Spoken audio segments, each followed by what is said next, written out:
His name is Frank the Tank. I've named him. He's coined the name Frank the Tank. Frank the Tank because he was just much bigger deer than any of the other stags I've seen that year round. I mean, I also had Cecil the 6x6 on the block, which I kind of had them both, and Frank the Tank was always my preference, just in regards to his size. The I don't know, he was just a stonker.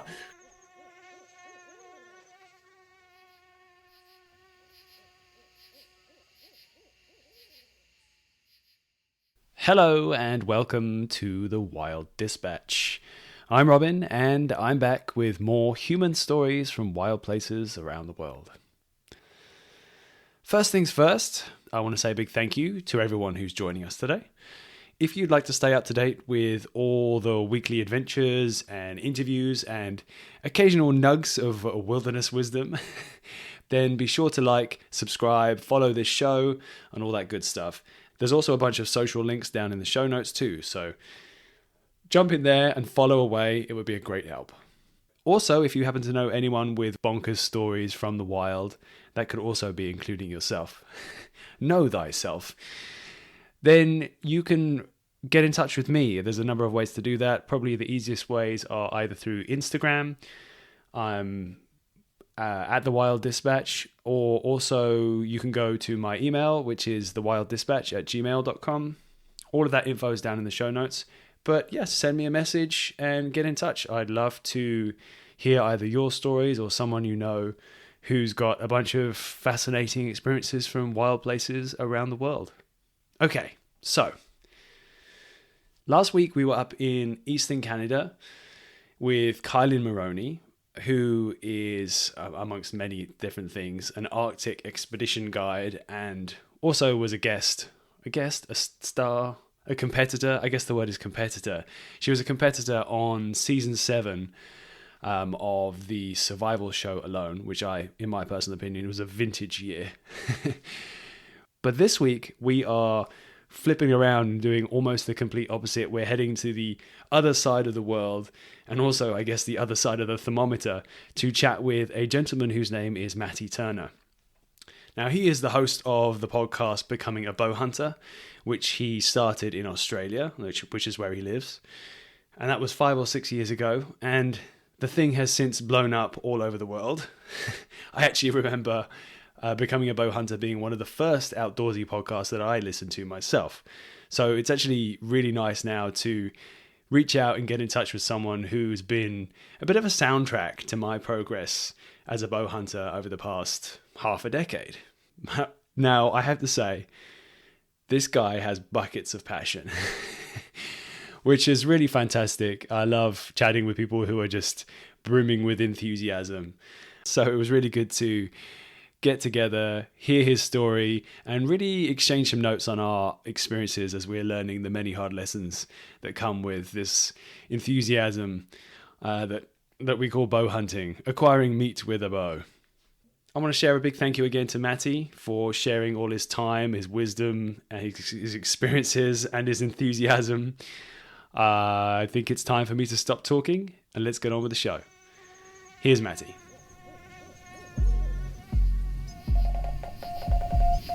Welcome to the Wild Dispatch!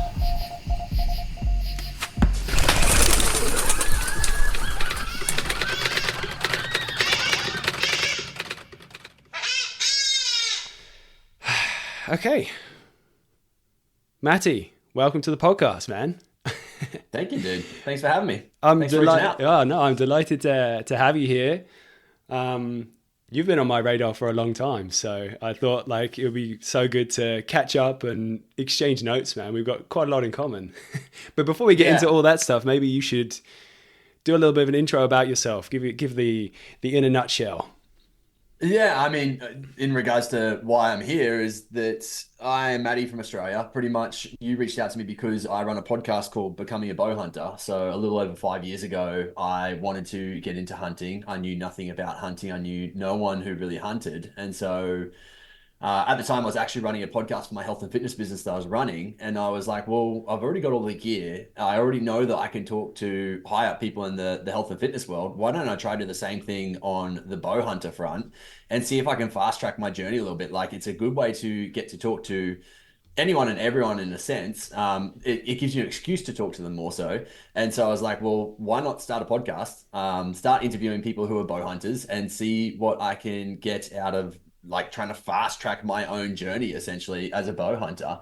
And I never really knew where it was going to go or how big it was going to be or anything, but because it was such a niche little platform, and as we all know, hunting is incredibly addictive once you're in it, and bow hunting especially once you get to the bug of, or I guess once you fail time and time and time again, and then eventually it finally comes together for you, it's such an addictive feeling, right? And it's such a great and rewarding process. And I mean, I'm big on the mental clarity side, the mental health side, and everything that it provides for men in particular. I mean, everyone, but men in particular. Yeah. I really feel it's like quite an outlet for men, and a strong resource for them to go out and do some mental healing as well. So I've kind of pushed it from both or all angles. I mean, being that I have kind of been in the health and fitness niche for the last 12 years or so, 14, 15 years. Wow, I'm getting old. But yeah, being that I've been in that space, like the first thing that drew me in was the idea of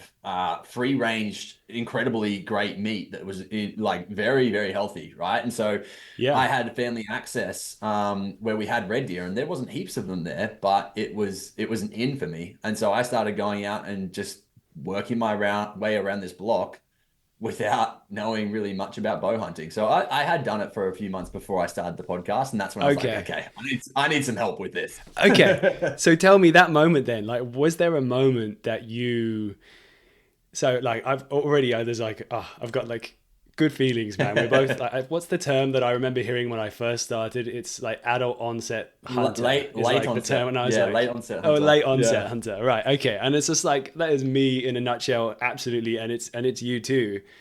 And so I don't know. I definitely always felt like a little bit of, there's some emotions going on when hunting is such like a handed down thing, generationally and all that kind of stuff. And yeah, so I guess that feeling like you're saying about not knowing anything about it and trying to learn as much as possible early on, I definitely went through that as well. 100%. But like, tell me about that time. What was the moment that you were like, I'm going to chase after that? Was it a red deer that you first saw? And like, what is a red deer first of all? Yeah, so over here in Australia, we've got 6 different species of deer. Red deer are the second largest ones that we have access to. The largest are sambar deer. But okay, the red deer, the herd that we have here in Australia, and in particular the stuff that I've got access to, is originally passed down from England because the king came over. Oh, sorry.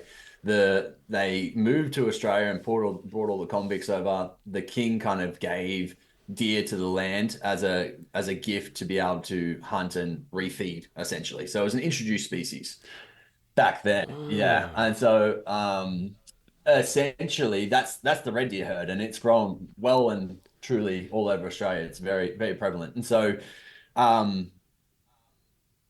so it's like it's basically, they look like elk, right? They're essentially, like yeah. Just yeah, okay. Yeah. And so, yeah, very much like an elk, just not as big. And also they roar rather than like the bugling that the elk do.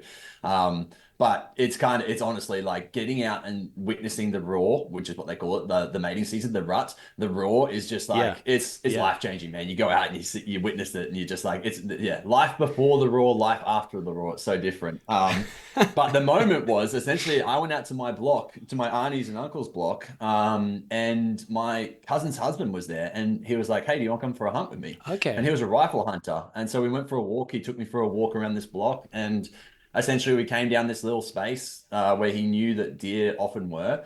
Yeah.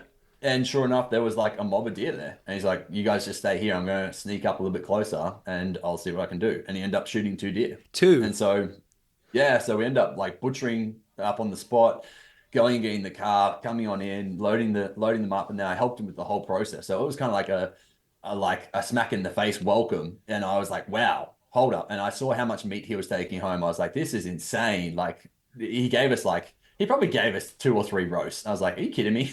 He's taken 2 whole deer home and gave me like 3 roasts. Like, what? But at the same time, I was like, well, how do I get back into that? And why I didn't just go and buy a gun straight away was because here in Australia, you have to have licensing. Okay. So you have to get licenses done before you can go and do that. Bow hunting, you do not. You can go and get a bow from the shop and go hunting tomorrow if you wanted to. So for me, there was no barrier to entry. Yes. So I got straight into it, and I actually started off with a traditional bow with a recurve, and realized how tough it actually was going to be. And I was like, okay, let's take a step back and get into the wheels first. So using a compound bow, and then have slowly been working my way back up. That must have been. I mean, yeah, I've not quite had the courage to pick up a stick bow yet. But that must have been so hard. Did you get close to animals at that point? Did you try taking shots and just couldn't? I mean, like trying to even be accurate is super hard with that gear, right? Oh yeah, and I was so addicted that I was shooting in my garage every single day. I would shoot in my front yard every single day with my recurve. So it was like I was probably putting anywhere between 50 to 150 arrows in a day. And so you do get pretty consistent with your accuracy. And it was funny because I was just snap shooting, which is kind of like a on motion type shot. And it essentially, I did get good at it, but I built a lot of bad habits as well from the start. Anyway, I went out hunting, I shot a rabbit, and I was like, wow, this is incredible. And then the next day we went out and I went to shoot a pig and shot under it. The shot was horrible. It just was slow. And I was like, holy heck, how am I ever going to pierce an animal and do a good ethical job of it with this thing? I'm like, I need to either practice a lot. Like I need to put some steps in place first before I can go and use this thing properly on big game, essentially. So that was the kind of wake up moment of, okay, well, I think using the wheels might be more powerful. I'll go and get that set up and have kind of progressed through that way. Yeah.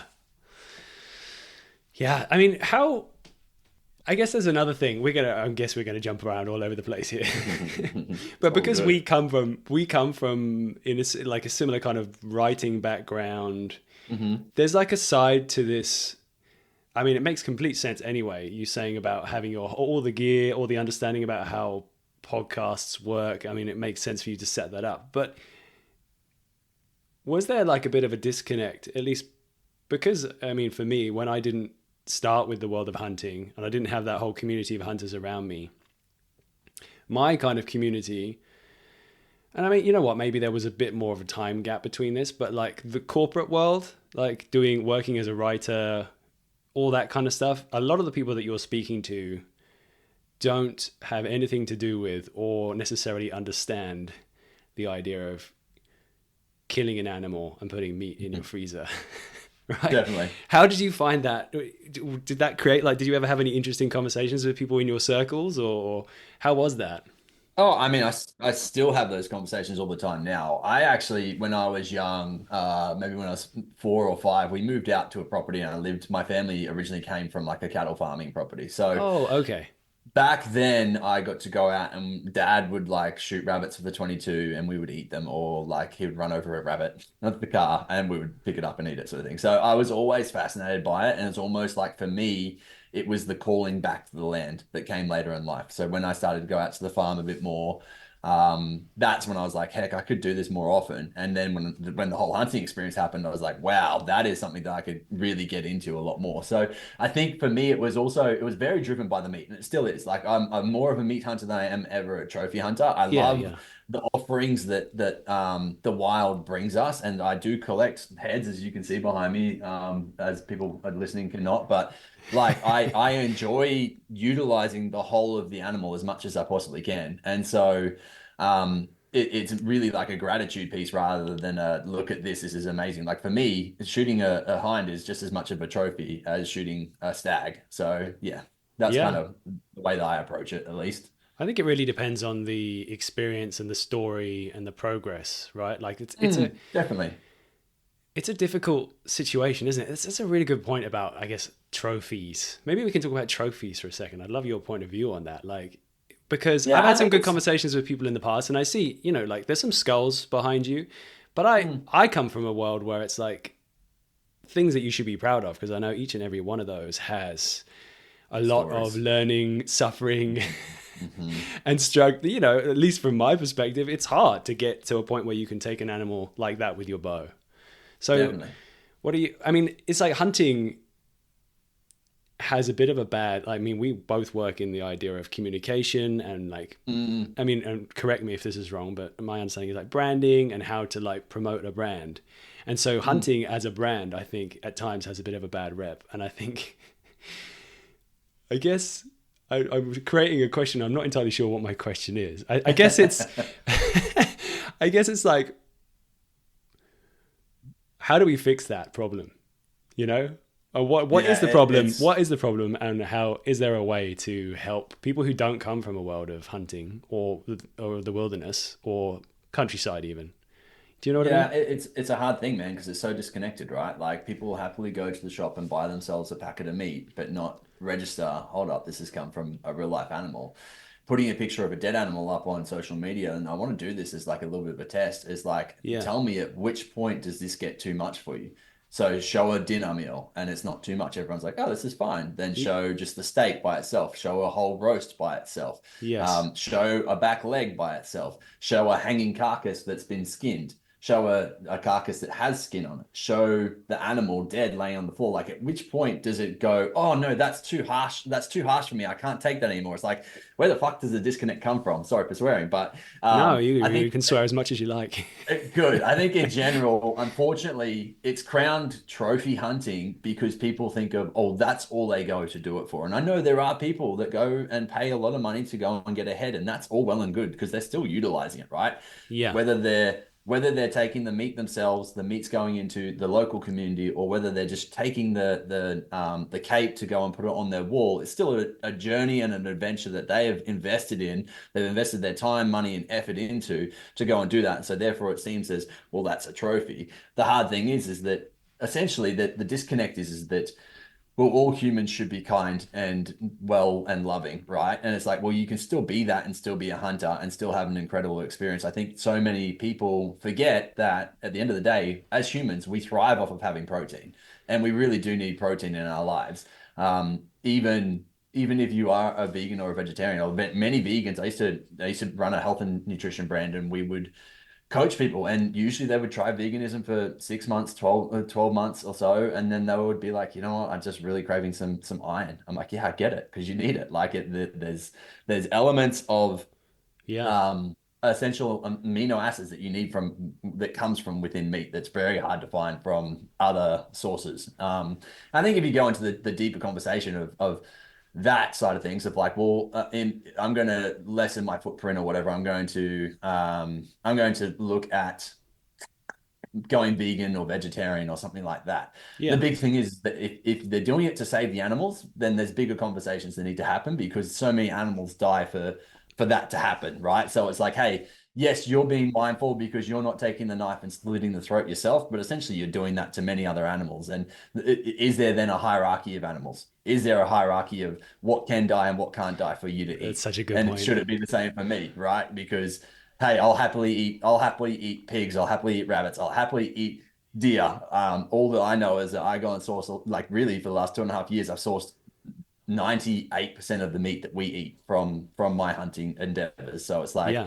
I can hold my heart on my sleeve very, very high and happily, and be like, I'm doing the best that I can for me and my family, which is I think really in regards to fixing the whole concept, the thing that gets the frowns is the showing of the shooting, the photo of the person behind the animal, especially if they're holding the head up or something like that. But Yeah. I get it, because Yeah. I also what that picture doesn't tell is the story that's behind the endeavors that you just had to go through to get that animal, Yeah. the Yeah. the relationship that you built with that animal in the process to taking its life, and the fact that it probably for many people, for some people, yes, it might be a joyous occasion, but for many people, it's really not a joyous occasion. It is something they think about, and it is something that they go, okay, this is something that I'm not just doing for the sake of doing, like I'm doing it for a purpose or a reason. And so yeah, it is very interesting. I think unfortunately the way around it is to stop showing that stuff, but at the same time, that's a lot of the stuff that people, especially hunters, want to see. And so Yeah. the social media platform is great. It's amazing. It connects so many of us.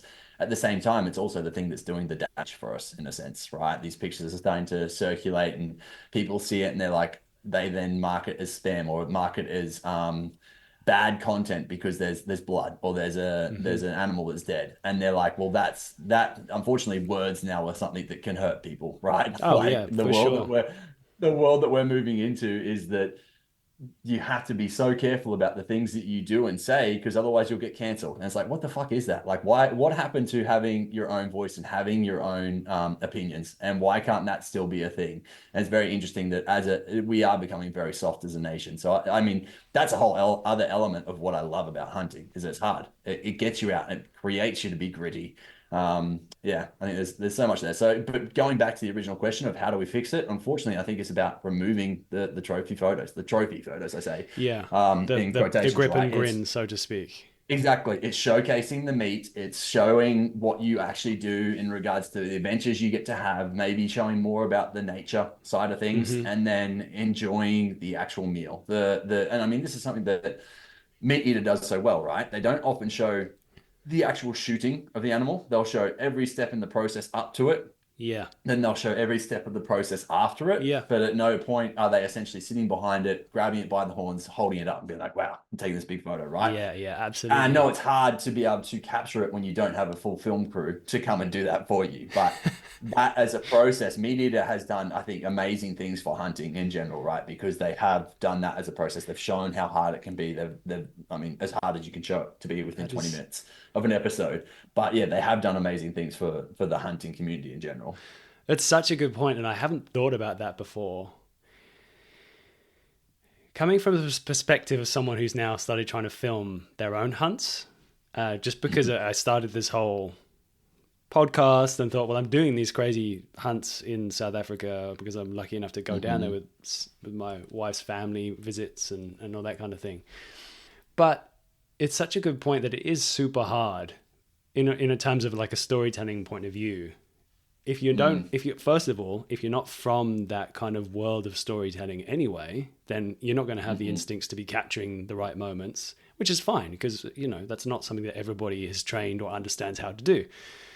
Yeah. But also that I can understand now why it would be so tempting for people if the only thing that you really have at your disposal is like that post successful hunt moment and you want to be like, this is the thing that I achieved that I work really hard for.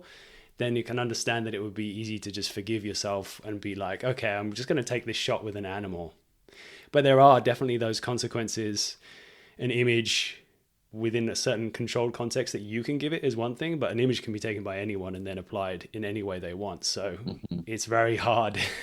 And actually for that very reason, for a long, long time, I would never take a photo with an animal because of that very thing. And I guess I've become more comfortable with how I am within the world of hunting and like being, I guess effectively like, it's maybe the wrong term, but like coming out as a hunter in the world. If you have a podcast that has a lot about hunting, then there's not really an easy way to hide it anymore. Yeah. But I do actually follow what you were saying, which is interesting that we both have that kind of sentiment that if I am going to show some hunting, I do actually show footage of like the actual taking of an animal in the actual moment that the shot happens, just because it's such an intense moment. And it's also, I just think it's like an incredible moment to capture. But also then I don't show grip and grins. I never show that kind of stuff. It will then, I usually try, if I can, if it's possible, to then jump through to enjoying the meat, on a fire. Usually that's what happens because we just cut a backstrap and then we like have a fire out in the bush, Yeah. So it's interesting. I'm glad I'm glad it's nice to hear similar thinking on that in that area. Definitely. I mean, I actually posted something on my social media probably maybe a year and a half ago or more, maybe 2 years even now. It was actually when I shot, I think that stag behind me there, maybe. Okay. Yeah, so he was the first red stag that I actually got down with my bow. Great. And I posted up a picture on my regular social media. I did all of the other meat things and the processing stuff as well, but there was also a picture of me sitting behind it with my hand on it, just like at the moment I was literally just giving it like thanks or whatever, which is a little process I go through. Yeah. And it was so funny because all these people, I gave like a good blurb about it and stuff, and all these people jumped on and were like, just fascinated by the process. They're like, this is incredible. Thank you for sharing. I wish more of us could do this sort of stuff. And it was really cool to see that side of it. And one person jumped on and said, this is fucking disgusting. How dare you? I'm unfriending you and unfollowing you. And I saw it and I was like, yeah, I think I was going into a meeting or something, like, yeah, well, it's going to happen. And I came out of this meeting and about 5 of my normie friends, I call them normies, the people who don't hunt, 5 of my normie friends had jumped on and just absolutely taken her to town. They'd just gone hard on her. Like, well, how can you say this when I think she had posted pictures of meat was the first thing. The other thing that someone jumped on was like, well, I'm sure if this is a fish, it would be no different. Like, you wouldn't question it twice. It was a big fish that Matty was holding up. It's just because it's a deer and you have essentially given it the hierarchy of lifestyle. And it was just interesting to see people who are everyday thinkers or everyday livers come in and defend me. And I just didn't have to do anything. I was like, they said it, done. Yeah, just drop the mic. Yeah, exactly. So I like that concept in the sense of, like, I think as much as we say people are disconnected and whatever else, there are still so many people that are very intrigued by it. And to be honest, I go to a lot of business masterminds, and it's the thing that I bring up a lot. I bring up the fact that I've got a podcast that's all about bow hunting, that I got into bow hunting to source my own meat. And it's such a good conversation starter. And I have so many great conversations at all of these events. And I get remembered because I'm the bow hunter. I'm the wild outdoorsman, essentially. Yeah. That does copywriting. They're like, what the heck? So yeah, it's pretty interesting. It's got me a lot of work and a lot of like great friends as well. So it's great. Yeah.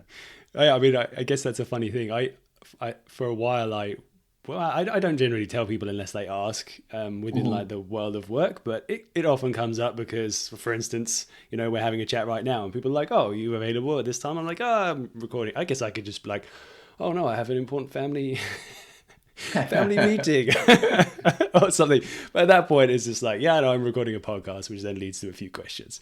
Yeah. And people are generally really curious. And I have spoken to quite a few people who are actually vegans as well. I've had, I think, similar conversations, right? And I was initially quite pleasantly surprised by the positivity that comes from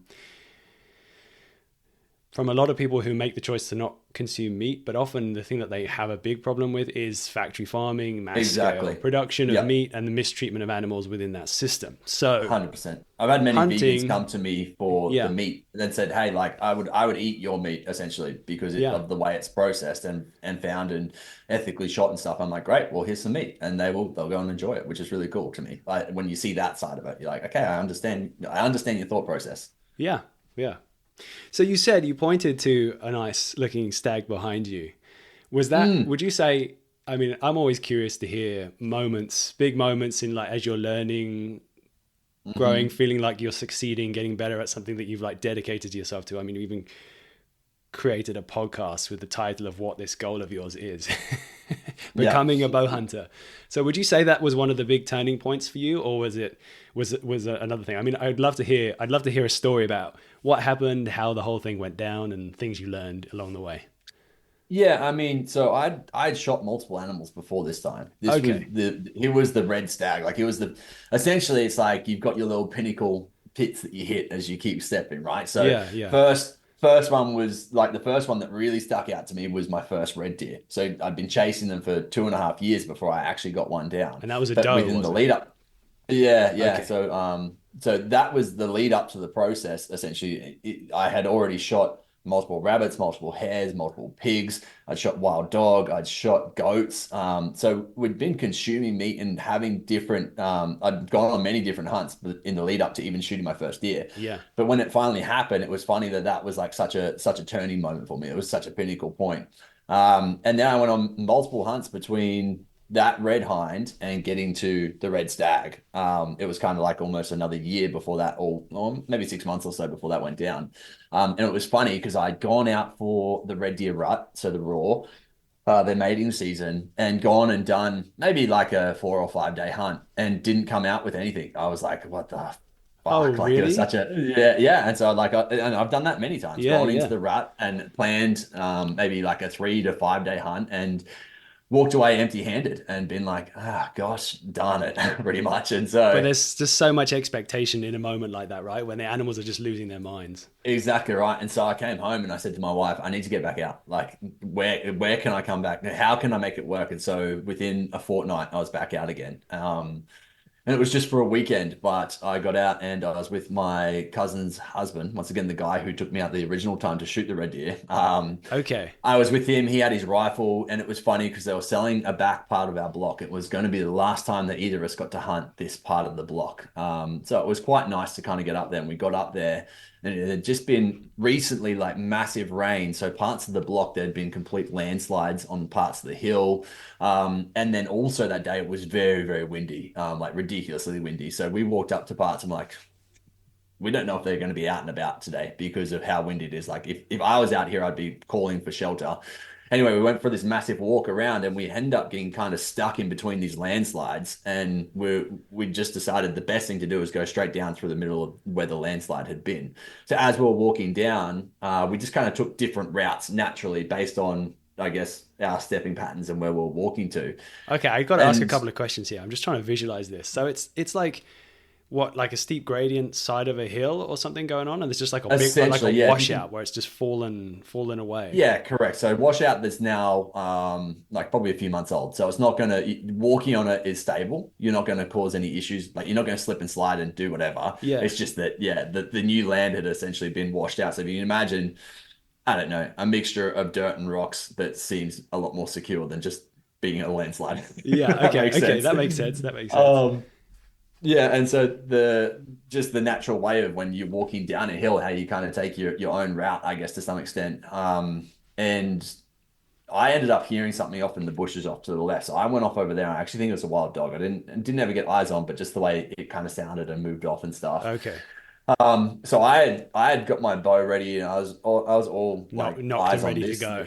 Yeah, exactly. And so I did like a little stalk into the bushes and then came back out. And as I came back out, Dan, my cousin's husband, was walking down the hill and he's like, Matty, stag, like trying to point out that there's a stag.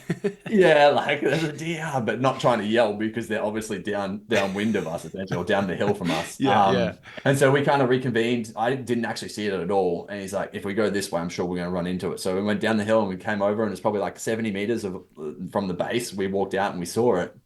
And essentially there was a lot of dead ground. Like there was another little finger of the hill coming off and the deer, there was a stag and a hind and he was following the hind. So they walked around this way. So I had this dead ground between us that I could quickly run over and go over the top of the finger. And I was just sitting on top and I just put myself in the bushes and I was waiting. And she was like right there in front of me, maybe 30 meters or so. How long was that wait, man? It actually wasn't that long. Like it was all pretty fast process. It felt like a long time, but yeah. I bet it felt like a long time. But I was just trying to remind myself of like my breathing, calm yourself down. Like this will happen if it's meant to happen. Like get yourself ready for when it does. And essentially, she started to walk off and I was like, he's going to come any moment now. And he didn't. He just didn't move. I was like, what the heck? And eventually he's like looked up and gone, oh, what the heck's going on? And trotted on. And so he actually moved very quickly through the window that I had to shoot him. And so I shot and I was like, I didn't quite pull him up. I was like, I can't remember what I actually did. I think I made a noise that was not very hind-like at all. Like a hind's usually like a, yeah. And I was like something like I was like, what the fuck? Like just in the moment, like and he essentially kind of like he took a step and then kind of almost galloped. And so as he took his step and looked, that's when I shot. And I actually shot further back than I wanted to. And was it like a side profile or was it quarter? Yeah, he was completely side on. So it was broadside shot. Essentially what happened was I shot back half of the lung into the liver. Okay. So I was like, but he was stationary. He was just like, that was why I didn't take that's why I hit him so far back because he stepped as I shot, essentially, is what I'm trying to say. Okay. He stepped forward, I've shot, and I've gone, oh, it's not great shot. And so he's run off, but he did the little tremble as he ran off. I'm like, he's not in a good way, but he's also not going to die straight away. I knew it straight away as soon as I kind of took the shot. And so Dan came over the hill. We had a quick chat, and I'm like, really, for me, to feel really confident about this, I need to get another shot in this guy, like as soon as possible. And so we kind of did a little peel off to try find where he was. And sure enough, he was probably he was probably only 30 meters from where I shot him. And he had already bedded down. So you could tell he was in a bad way. And so I just got another arrow on, and he was in the perfect position for me to be able to take another shot. He was like bedded down, but I could just take a shot where I got him through both lungs. And yeah, Perfect. it was actually, I got him through the heart. So yeah, it was over within a second from there. So Oh, it that was, must have been a relief, man. oh man, it was one of those situations where you're like, what the actual F, right? Like you never want to injure an animal at all, especially when you've been trying to chase these animals for so long. And then Yeah, to do a shot where you're like, that's a lethal shot, but it's not a lethal shot right now is very that's disheartening. It's bad. very, Yeah. yeah, exactly. So, I mean, I've done many podcasts, and one of the ones that I always refer people to is essentially a podcast, which is all about that situation of what do you do if you take a shot and it's not the right shot? What's the thing that you need to go and do as a follow up? I mean, it's all really dependent on what sort of land and access you have. Mostly here in Australia, we've got big blocks. So what that means is if we bump an animal, if you shoot an animal, you're probably still going to be on your block and have access to be able to walk it. And even if you bump it, you're probably not going to bump it off your block. You're still going to see where it goes and whatever else. So, What kind of size are these blocks? Sorry to interrupt. Like acres or hectares? What does it go in here? Where you are? acres is what most people, I mean, we use both, but most people talk off of acres. So, I Okay. mean, really, a small block here in Australia is probably like between 300 and 1,000 acres Yeah. Yeah, it's versus big. It's like, big enough, eh? yeah, exactly. Versus like, I mean, the block I hunt on regularly is 3,000 acres, and that's still a small block. I've been on 12,000. I've been on 48,000 acres. So, Nice. um, and yeah, it like really there's stations over here that are in the millions of acres. So it's Wow. crazy when you put it in that Yeah. perspective, right? Yeah, Sorry, I yeah. interrupted you though. You were finishing your thought. Um, yeah, well, you finished it for me. No. um, yeah, no, I can't quite remember where I So was. you were So talking that's fine. about a podcast that was really helpful that you recorded that gave you Correct. all the advice about like when a shot doesn't go perfectly, what is the next step? Like what are the best ways to move next to maximize your chances? Yeah, the whole concept of it is like, okay, assessing your positioning, assessing what actually happened. So if there's people with you, do they get any footage? Do they have any recollection of A, where the shot went, B, where the animal went after the shot, and what the next steps of the process is? Can you find blood? Can you not? What's your follow-up process going to be? How are you going to make sure that you get a second shot on without it bumping the animal again? And essentially, it was a very insightful podcast with a guy called Ben Solaris, who's a very well-traveled hunter from out here in Australia. Write that name down. Yeah, yeah, no, he's well worth reaching out to. He's just done a whole heap of hunting over in France, actually. Oh wow. Okay. Yeah. So that must be a great feeling as well, where you said already setting up your podcast in order to try and maximize your learning curve. Mm. Like, I mean, I'm sure it must have worked in many different situations, but like that was definitely a moment where you're like, okay, this is the playbook that I've been told about. These are the situations. Do you find that it helped you, like that stuff that really helped you get this potentially? Well, you're on like the brink of something not going how you want it to go, and you managed to kind of get another arrow through the thing's heart. So, I mean, congrats on So that, that dude. that that podcast actually came very far after the red deer, Oh, after that did whole it? situation. Yeah, and it was because I knew that there was nothing out there that was really serving the community like that. And so I said to Benny, I was like, "Hey, would this be something you're interested in?" He's like, "Man, that's a great idea." Like as a topic, it gets strayed away from usually because it's this is the type of edgy stuff that the community doesn't want to put out to the world, Yeah, essentially, yeah, because it's a touchy subject of, hey, we do shoot animals, and unfortunately, sometimes it doesn't go to plan. That's just hunting, right? So yeah, let's now, in the case of, well, if we know that it's hunting, how do we then best gear ourselves to make sure that we do get the process done, we do get the job done, so it's not a wasted animal, it's not a wasted effort. And so that's where I was like, well, heck, this is going to be very insightful. And yeah, I've had a lot of people say thank you for it. So, but back to your question, like, yeah, it does always help me. Like, so many times I'll do something and I'll be like, nah, that's exactly what they were talking about in the podcast, and I stuffed it up. Like I did the thing that they told me not to do, but now it's like definitely drummed in. there's so many ways that we could go now in my mind of thinking about. I guess it's interesting what you're saying, like being on this like very steep learning curve that we're on because we haven't been Mhm. privileged enough to spend 30 however many years hunting um, throughout our lives.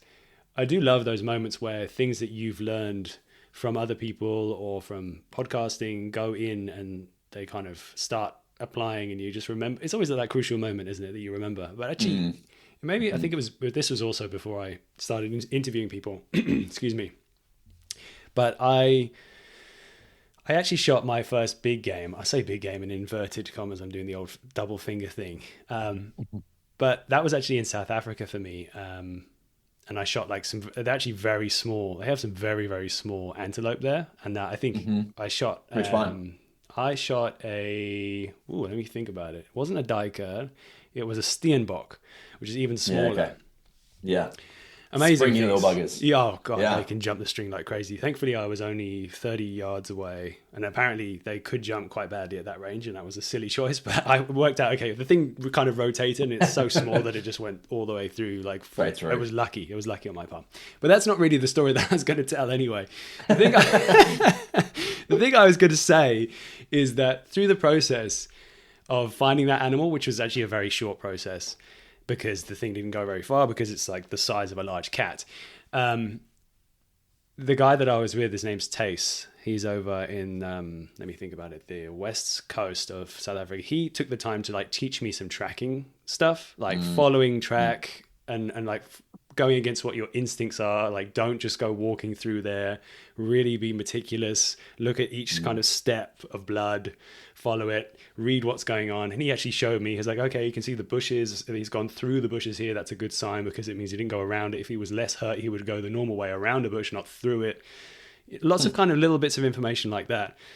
So when it came to me actually taking my first big game animal in America, which was a black-tailed deer, I was like walking along a riverbed, and it was, you know, I mean, I'd spent like a whole season, like 30 days or something, walking around public land with no idea how to even find an animal. I must have been spooking them everywhere, you know. But I saw this thing, and it was looking at me 37 yards away, and it was like kind of, oh God, that's a buck. That's a pretty nice buck. Sent an arrow, but what I didn't realize is that it was actually... Okay, I'm going to try and describe this for people that can't see. Imagine a steep kind of gorgy valley, and it's on the other side, and it was a fallen tree was along the side of the hill, and its head was poking up, and its body was poking up from behind that. And what I didn't realize, I thought from there that it was standing. So I sent a blind shot over, thinking that it was standing, thinking that the arrow was going to drop in and hit like the money, right there. But what I didn't realize is it was actually bedded down. So by it being bedded down, it meant that I hit it. It was like, you know, when an animal's bedded, it's turned. And so I hit it high, and it was already turned the wrong way. So I ended up hitting it in the shoulder blade and just not being a good shot. The arrow actually broke off because I was using I wasn't using very strong tips. I was using like the insert. That's a whole other podcast that we could do. Learning about the right technology. Yeah. But anyway, the things that I learned, like that animal ran, and it's that, again, that same feeling, right? That like heart sinking, like that was not a good situation. You know, you find the arrow, it's broken. But it was through the things that I learned from Tace. Don't just go chasing off in the direction that you think it was. Like, stop. It actually went a completely different direction than what I remembered. And then painstaking for like an hour and a half, following, just like, and you imagine this is like a rainforest, man. And there's like a single drop of blood on a leaf every 6 meters or what, like 7 or 8 yards. Like, and you're just crawling. It was only after an hour and a half or so that I looked up and then saw like the deer just stood there looking right at me. And that's another lesson that I didn't learn, is that you should be looking big picture as well as small picture. And I managed to get like another arrow off, and it went through the heart as well. So that was, you know, that the kind of sense of achievement in that moment is great. Yeah, you know how it goes. But I think it's like, if it wasn't for the things that people have taught me in that situation, but also I've spoken to some amazing people in podcasts, like trackers who are like got such incredible skills. Yeah, it just really helps like accelerate that mindset, don't you think? That was a long story. Oh, 100%. No, definitely. No, I love it. I mean, it's why I keep the podcast going, because now I get people reach out to me to be honest, it's almost daily, just saying, man, this podcast, and I'll usually point out to one in particular throughout the 130 odd that we've done now. It's like, this podcast in particular has helped me so much. Thank you so much. Like this episode, like recently I did one for the lead up to the fallow deer rut, and fallow deer are probably the most hunted deer over here in Australia. It's kind of like the whitetail of America in a sense. Just in regards to the amount of people that have access to it, the public land access versus where they are is pretty dense there as well. So literally I had probably 30 odd people reach out to me and go like, man, if it wasn't for this podcast that you did, I would not have shot a buck. Like that stuff that you showcased on that episode, it wasn't my knowledge. It was just the fact that I orchestrated the right people to be on the podcast to explain the fallow rut in massive detail from pre-rut, during rut, post-rut, the steps to take. And it was it's so cool to kind of have that as an afterthought of like, I listened to that podcast 6 times over, and it was because of you guys that I've now got my buck, which is my first buck or my 10th buck, and I'm just so stoked. It was so cool to have that as just a piece of it. And that's kind of like it has become a bit more of a daily occurrence of like, man, this podcast has been amazing. Or do you have anything on pigs? Do you have anything on sambar deer? Do you have anything on blah? And so I'm like, yes, go check out this episode. And that's when they're like, oh my God, this is incredible. So yeah, that's what really keeps me going as well. The fact that it is such a portal of information that is changing I don't know what you want to call it, the projectile of these people coming into hunting. Trajectory. Essentially. Yeah, that's the one. Yeah. So yeah, that's amazing, man. I mean, I can only imagine how rewarding that must feel. Oh, 100%. I mean, 100%. I get super chuffed and it happens every now and then. You know who you are if you're listening. like just people connecting, saying, I just found your podcast. I really love what you're doing. Some great information. It's those little moments that you think like, I'm not shouting into a void. Exactly. It's not just me talking. Yeah, there is people actually enjoying it. It's nice to see that side. So that must be amazing, dude. So did you manage to get out for the fallow rut this year? Did you find yourself using those things yourself? So I actually went out with the guy that was on the podcast. So there was 2 of them on the podcast. I went out with one of them, but we went out in the pre-rut. And this year in general, I mean, I say that the rut was a bit different here in Australia this year. Like just in regards to the fallow, the reds deer, the way that they reacted, things were slightly different. We just actually were out a little bit too early, considering what we were trying to do in the sense of calling the bucks into us. They weren't ready. They just weren't ready. They weren't really reacting to anything that we did. We did have a few occasions, but really they hadn't even kind of moved out and started marking their territories and stuff as such. They were starting to do the process of it, but we were just probably a week too early compared to what we wanted to be. It's a good learning lesson though. I was like, hey, Grant even said to me in the lead up to the hunt, he's like, I've never been out at this point in time purely because I think it's going to be too early, but it was the way it worked out with what I could actually swing, with what I had coming up as well. Like the way that Easter fell and stuff this year was early, and that was kind of around the time that I was doing my red deer hunt. So it was interesting the way that worked out. And, it was good learning points because we're like, okay, well, we know for next time that we'll go later in the season. Yeah.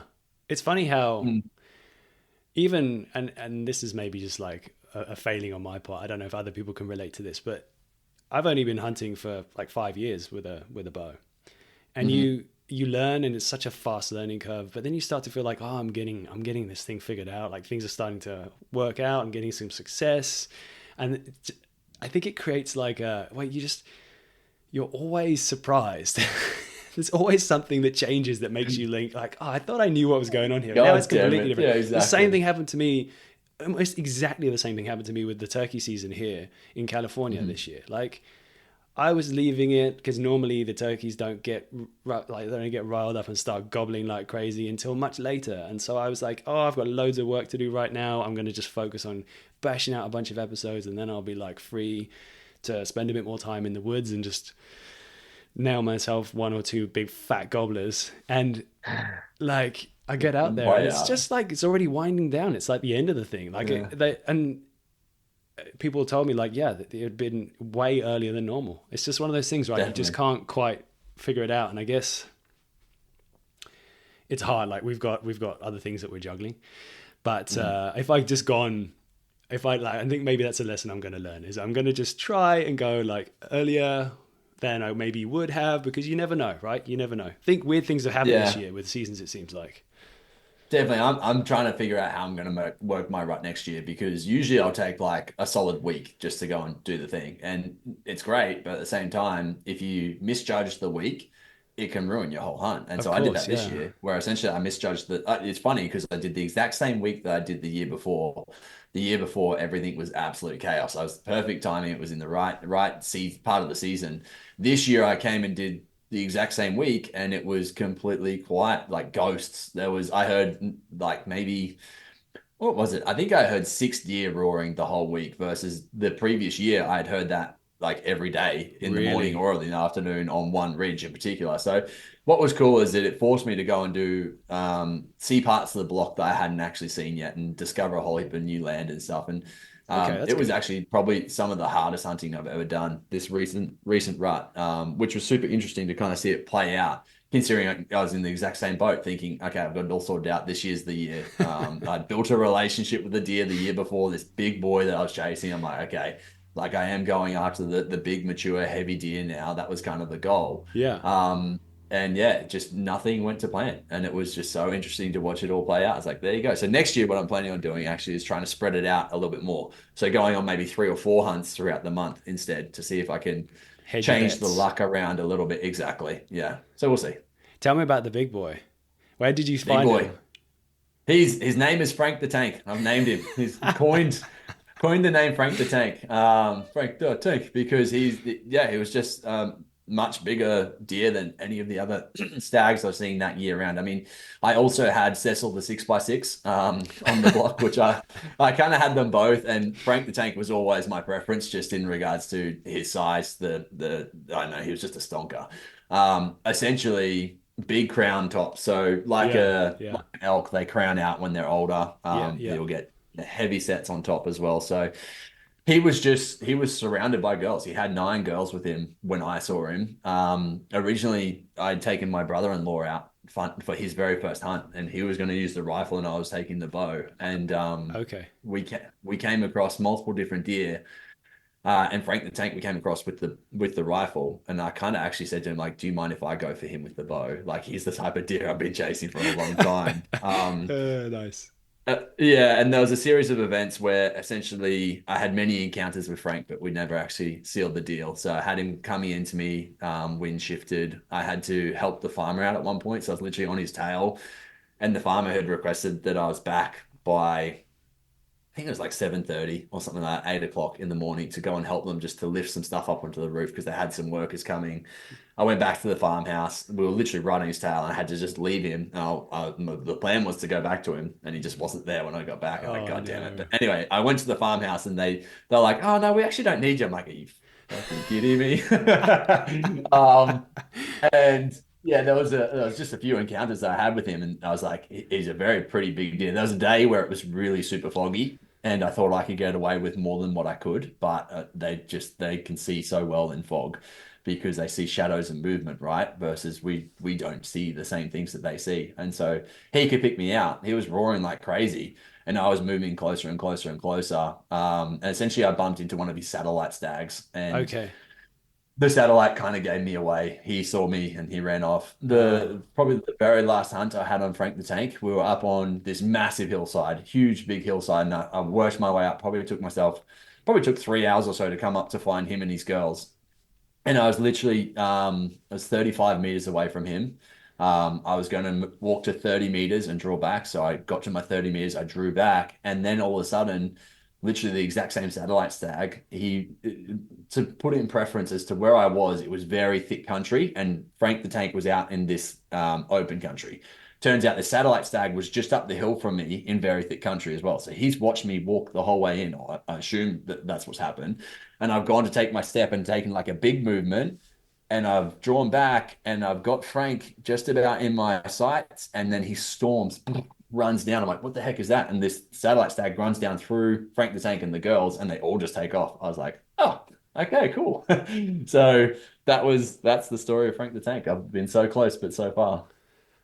it's often the way, hey, but I mean, it sounds like there's those distinct animals, right? Like, I guess that's a funny thing. Um, in the terms of like if you're chasing after a specific animal, what do you call that? I mean, we've talked about like labels and all that kind of thing, but I've had similar situations with like a giant warthog in South Africa, and I'm not, you know, warthogs are fantastic animals. They're fun to hunt, but they are. This has got like so much character. I guess like Pumbaa was a leading character in The Lion King for a reason. Yeah.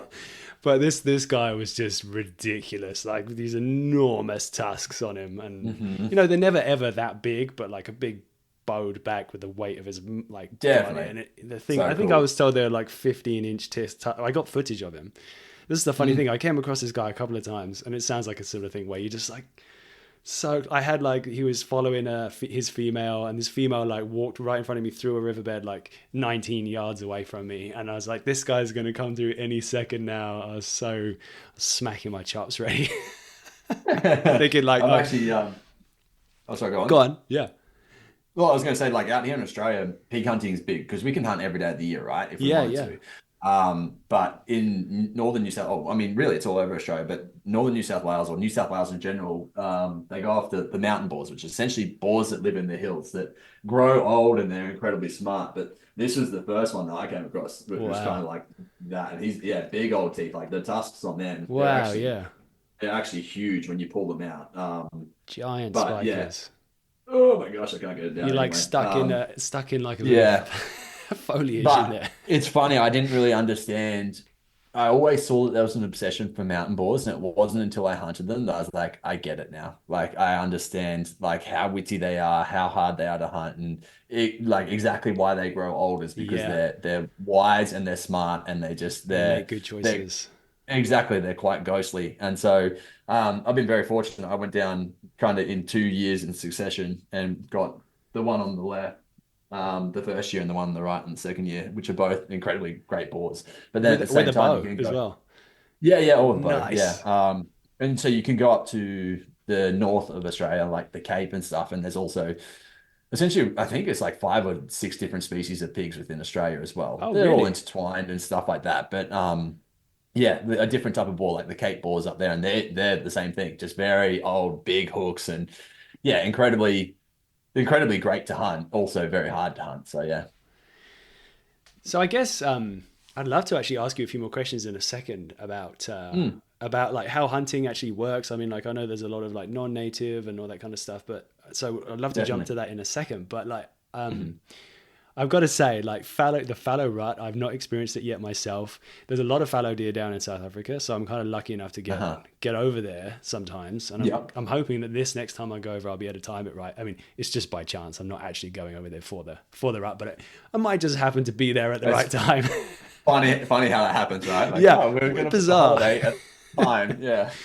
But I'll see if the guys that I managed to make some like hunting buddies over there. A few of them have been on my podcast now, and they periodically send me footage of when they're out in there. And 1 or 2 of them are actually like hunting guides, or they call them a PH in South Africa. Yeah. And the footage of what's going on with everything in heat, like the big mental, right? Stags, just like the insanity of the situation. The noise is just like a rub, like what do they call it? Croaking? Snorting. Is that snorting? Yeah, croaking, it's just like no, it is croaking, but it's like a snort. It's like a pig snort. It's so bizarre, and it's like this energy. I can't imagine what that's going to be like, because it's already hard enough itself, you know, keeping focus, keeping yourself pretty calm and neutral in that moment when you've got to make some good decisions and take a crucial shot, like, and make sure that it's like an ethical shot. Yeah. So that moment when you're seeing it, just like absolute chaos moving fast all around you. I mean, like my friend Fred Hammer, who's in a couple of episodes, he said that like the area that he was in, there were like 60 stags in in this one area, you know, like there's a few big boys and then there's like these satellite stags, like you were saying, and it's just like this constant jostling going on. I mean, it's cool. It's cool to watch. Like I've got close to a few, but never in the rut. Like I mean, like this is those things, right? I'm sure you've got a few of these stories. By all means, feel free to share them. But those moments where you kick yourself. Like I shot a warthog the night before, feeling pretty good. You know, you're like, oh, excellent, I've had some success. I love that moment. It takes the pressure off when you're, out in the bush. 100%. And so the next day I was like, oh, I found like a herd of not a herd, but like a bachelor group of fallows. Nice, big paddles.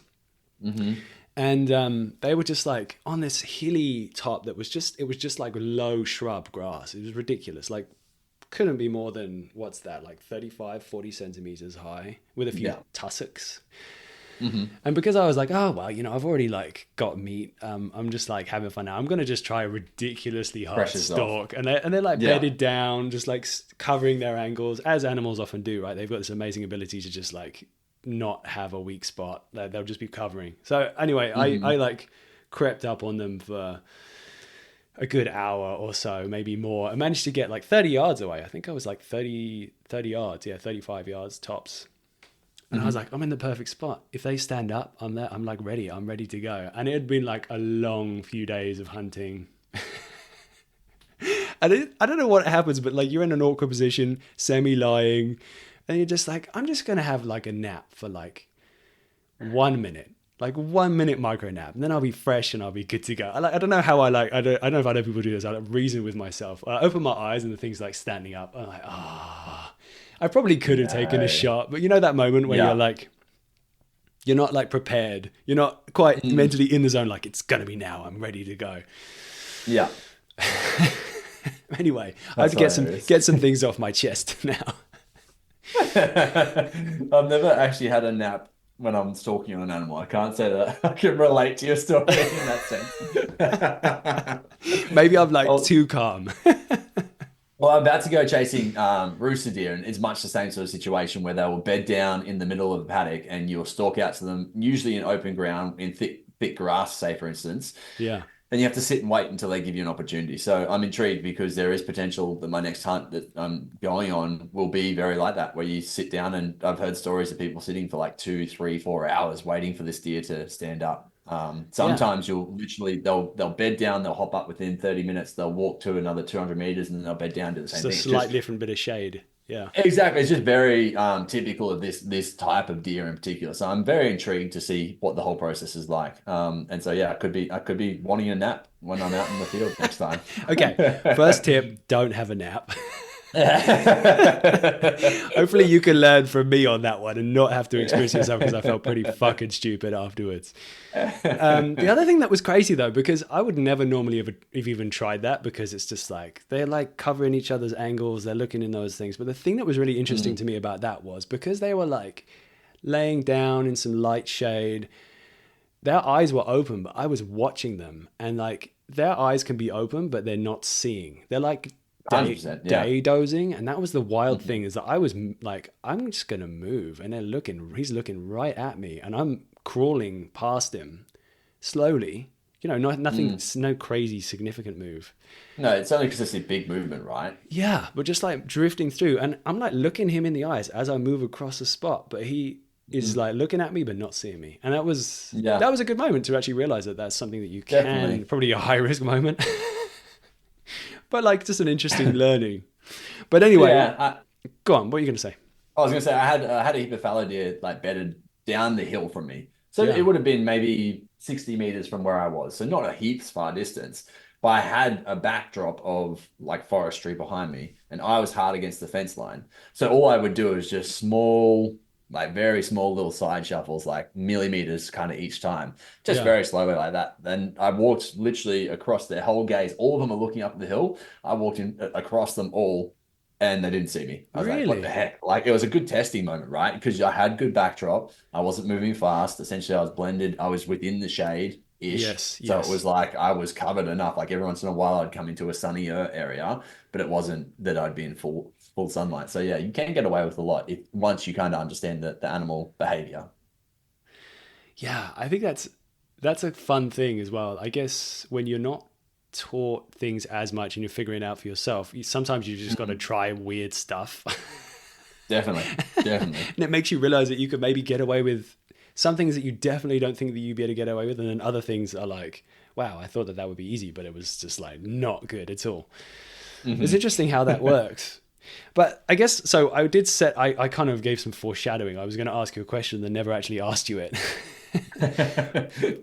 But the thing I was going to ask you about is maybe if you wouldn't mind talking a bit more about how hunting works in Oz. I mean, you talked a little bit about Mm. it, but like, I know that there's a bunch of non-native species, but like, is there species that are native, and then there's like, is there a tag system? Like, how does hunting work? Is it just on private property? Is that the situation? Because I know in the US and South Africa, they're both very different ways of working, and they work in different ways. Mhm. How does it work in Oz? Yeah, also very different over here. We can hunt every day of the year if we wanted to, if Yes. we've got access to go. So different states have different laws, and you have to obviously just work within what you can.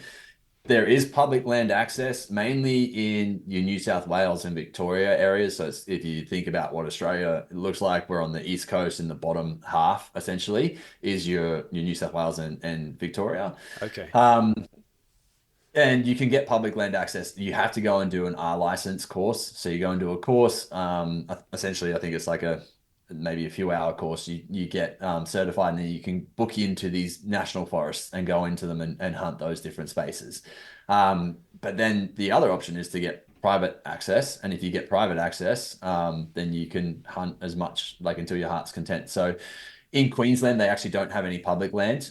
In Tasmania, you can only rifle hunt, you cannot bow hunt. In South Australia, I believe it is only private land access as well. But South Australia right now is trying to ban bow hunting. There's a big process and a big Really? fight that's going on that would be actually very interesting to talk about in general. Yeah. Western Australia, I'm pretty sure it's only private land access. Northern Territory is interesting.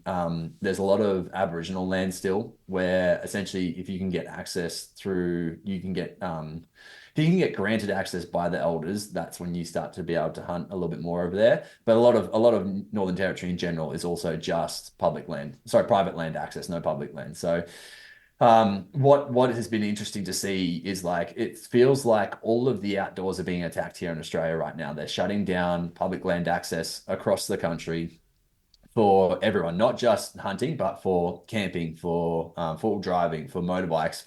They're kind of taking away a lot of access. And they used to have a system here in Queensland in particular where they would do a 99-year lease. So essentially, it was government land that they would lease to the landholders who were closest to it. So, for instance, if you lived on a block that was neighboring, say, for instance, like a national forestry or something like that, they would designate part of the national forestry, and you would pay a rent, and you would pay so much for that lease every single year for 99 years was the contract. And it's a set And amount. Yeah. yeah, and I'm Okay. sure it went up over time, Oh, potentially. I okay. don't Yeah. actually know Sorry, about that's a that detail. side. Not important. Yeah, but essentially at the end of the 99 years, they've shut it all off and they've stopped giving anyone access. So there's literally like farmlands with all of this fenced off area that's now not allowed to be used at all because the government's like, well, it's too much of a risk to have people on this area. We could get sued and we don't want to get sued. So they're just shutting it off to everyone. Interesting, right? But then they're doing the same thing. So you can no longer go camping in state forest here in Queensland, for instance, because they're like, well, no, it's too dangerous. Someone could get hurt. We don't want to get sued. So we're going to shut off access. So they're just letting No all this stuff, way. like thick, heavy growing land, essentially, which is bizarre because if you think about the system, we the people pay the money to have access to these things, right? Yeah. To keep nurturing and fostering the land, and we should be able to go in, but they're literally shutting off access to it. South Australia and the whole thing that's going on down there is very interesting. So there was a situation recently that they really brought to light more than, I mean, it probably happens a lot in a sense. I don't know, maybe it doesn't, but there was a situation where a kangaroo and a dog both got shot by an arrow. So someone had got their bow and arrow and shot a kangaroo. They've also shot a dog. The thing is, Are you allowed to shoot a kangaroo with an arrow? no. So yeah, I should say that you can't shoot Or a the I guess. the native species. This was like someone's dog. It wasn't a wild dog. So essentially, what's happened is some idiot has come in, grabbed a bow and arrow. The big thing that showcases that they were not hunters was the fact that they had field points, right? So no hunter's going to go out and shoot an animal hoping to kill it with a field point arrow, right? We're smarter than that. We understand the process, how it works. So it gives away straight away it's not a hunter. Anyway, one of the government parties got wind of this, and they're using it as their power to try to get rid of bow hunting. They've got the RSPCA, which is like our animal cruelty system here in Australia. They've got them big onto it. And essentially they're trying to say that bow hunting is cruel and that we should no longer be able to bow hunt. At the same time, and this is the hunters' fight back that's happening right now here in Australia, is they've just gone over most of South Australia and done a lot of aerial cull shooting. So they send someone up in the helicopter with a shotgun. They go around, they shoot the deer, they leave them to rot, and that's it. Like the meat doesn't get used at all. It's just shot and left.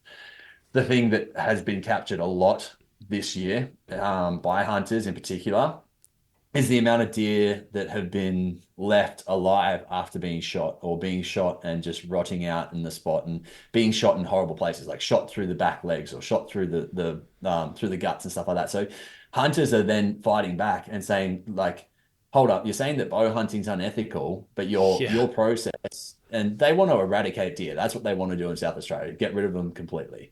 So they're like, as a process, you're saying that this is a better way to do it, but essentially it's just that as a big piece, it's a control piece, I believe. Like they're trying to get rid of the access for people to go hunting for their own meat. They want it to be all within the system where it's completely paid for, right?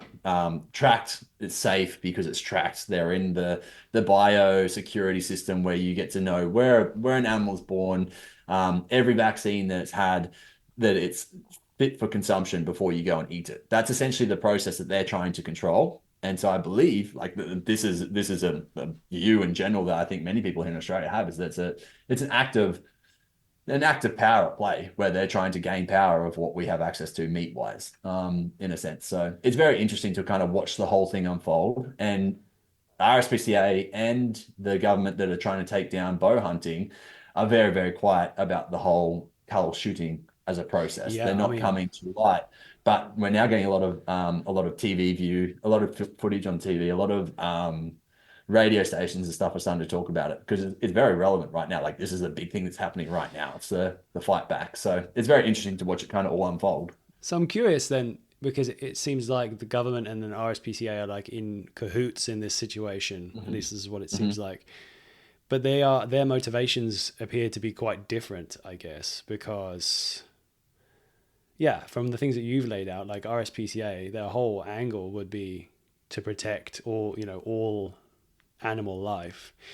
Yeah, if you look at it as the bigger conservation piece, what they're saying is that these invasive species are becoming problematic to the native species. Yes. So therefore, whatever is good by the native species is good by us, is essentially the standpoint they're taking, right? So if that means eradicating deer, then so be it.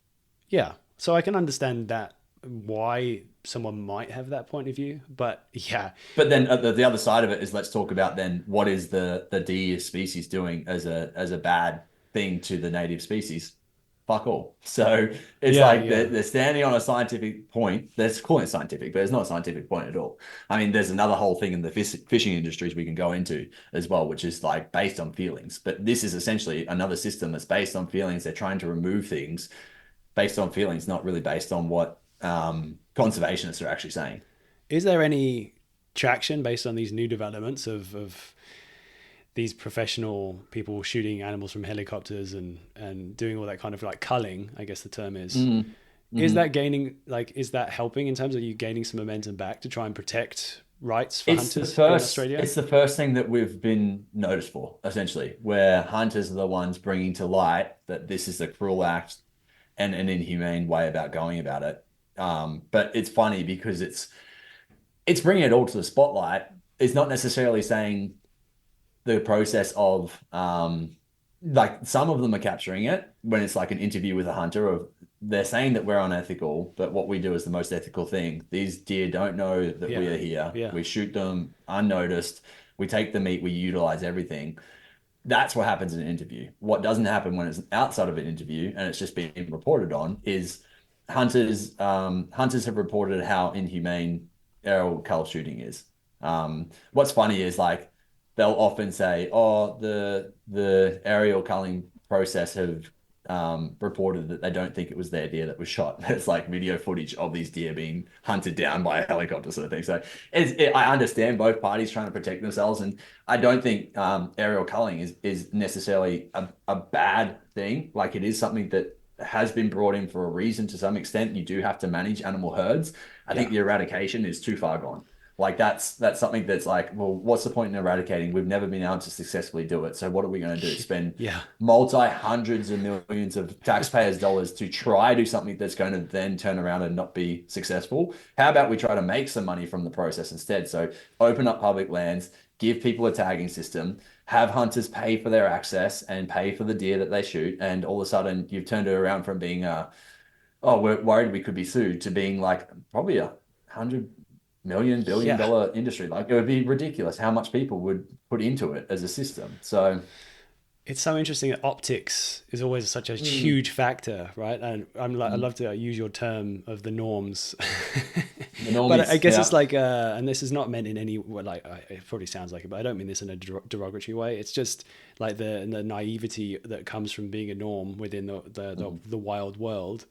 I just wrote down two things. It's like, first of all, this is a bigger thing, but like the way that nature is represented in documentaries, in cartoons, and all that kind of stuff, it means that most people don't really see what real nature is like. I know that I'm preaching to the converted right now, but getting on my soapbox. But like nature is savage, you know, like, and actually being hunted with a bow or a rifle, It's quite a peaceful way to go. in your options in nature, you know, there are a lot worse ways to go: starvation, disease, terrible suffering. Animals don't care Attacked about by your a prey feelings. animal. Predators Yeah, do not yeah, exactly. give the slightest care. If it's in any way beneficial to them that you are still alive while they eat you, they're not going to kill you, right? Like it's there's just so many factors within that sense that I think people don't generally know.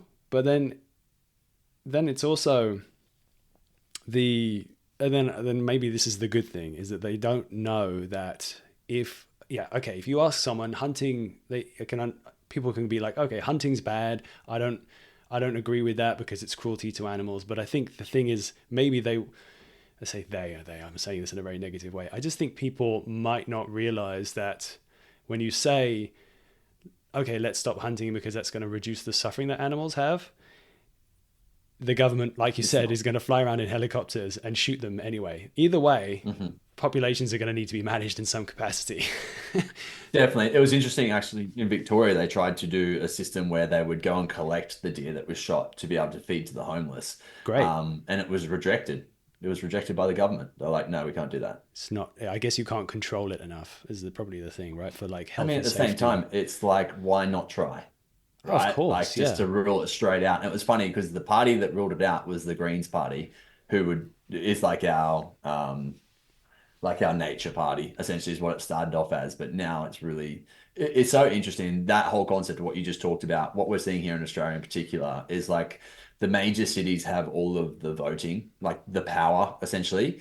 But then there's all these other people who are living in the States, who are the farmers and the people who continue to make the country actually revolve and go and be an operating system, essentially, that don't get their voices heard because this whole big push from the Greens Party, Labor Party, Liberal parties, etc., that we have here in Australia, where the concept is we're going to reduce gas emissions. We're going to make green life a massive thing and it's going to be amazing. What they do, though, is that they continue to build out these cities. They continue to knock down things in the major populated areas, and they continue to take away rights from the farmers so that they're not suffering in the city from it. So what I mean by this is like, if you've got a block of land here in Australia, you can't just go and chop down your own trees.